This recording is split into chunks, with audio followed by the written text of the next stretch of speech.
Shalom Bapak Ibu dan Saudara sekalian.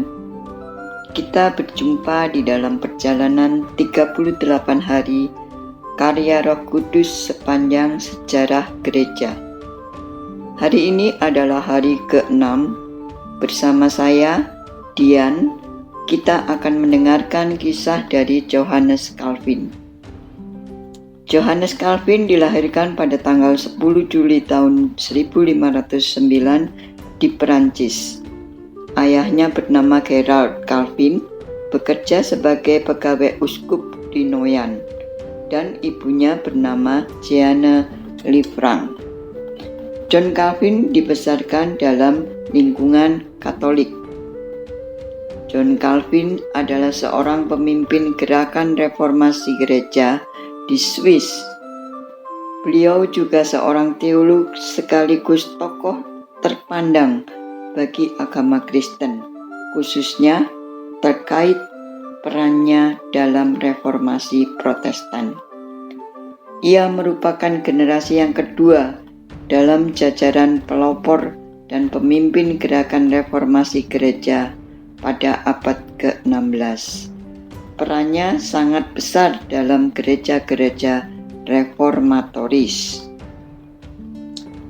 Pada mulanya, ayah Calvin menginginkan anaknya untuk menjadi seorang imam. Tetapi setelah menyelesaikan pendidikannya, tiba-tiba ayahnya tidak lagi menginginkan anaknya menjadi imam, tetapi ia menginginkan Calvin menjadi seorang ahli hukum. Lalu ia belajar ilmu hukum.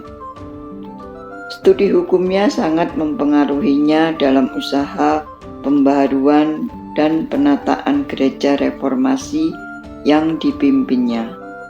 Calvin sangat menekankan ketertiban dan keteraturan dalam gereja. Karya-karya yang dikerjakan John Calvin semasa hidupnya menjadi salah satu referensi penting yang digunakan oleh banyak pemikir Kristen dan teolog modern untuk menyelidiki Alkitab.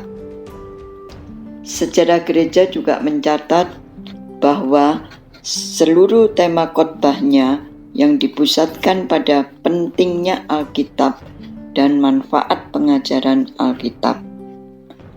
Namun, ia juga tidak luput dari tuduhan beberapa kritikus Kristen yang menyatakan bahwa ia menolak doktrin ineransi Alkitab dan konflik yang dihadapinya dalam menegakkan iman Kristen. Salah satu ayat dalam Alkitab yaitu dalam 2 Timotius 3 ayat 16. Segala tulisan yang diilhamkan Allah memang bermanfaat untuk mengajar, untuk menyatakan kesalahan, untuk memperbaiki kelakuan, dan untuk mendidik orang dalam kebenaran. Inilah prinsip yang membedakan kepercayaan kita dari kepercayaan lainnya, yaitu kita tahu bahwa Allah telah berbicara kepada kita dan kita yakin sepenuhnya bahwa para nabi tidak berbicara dari dirinya sendiri, tetapi sebagai alat Roh Kudus.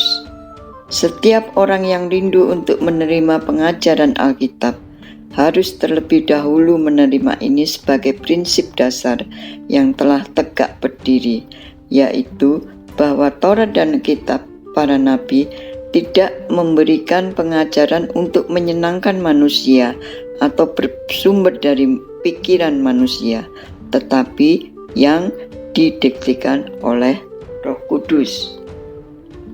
Dari kisah ini kita diingatkan kembali bahwa pengetahuan manusia tentang Allah hanya bersumber dari Alkitab.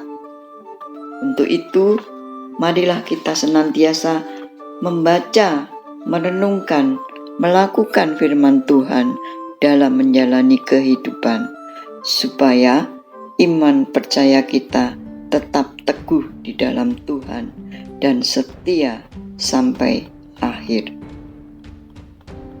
Marilah kita berdoa. Segala hormat, pujian dan kemuliaan hanya bagi Tuhan. Terima kasih ya Bapa, kalau kami boleh belajar dari kisah John Calvin.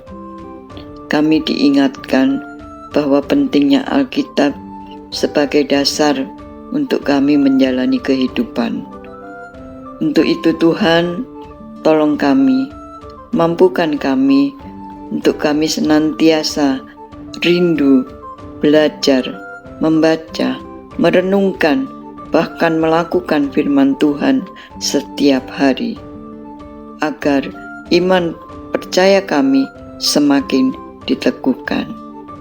Di dalam nama Tuhan Yesus, kami sudah berdoa.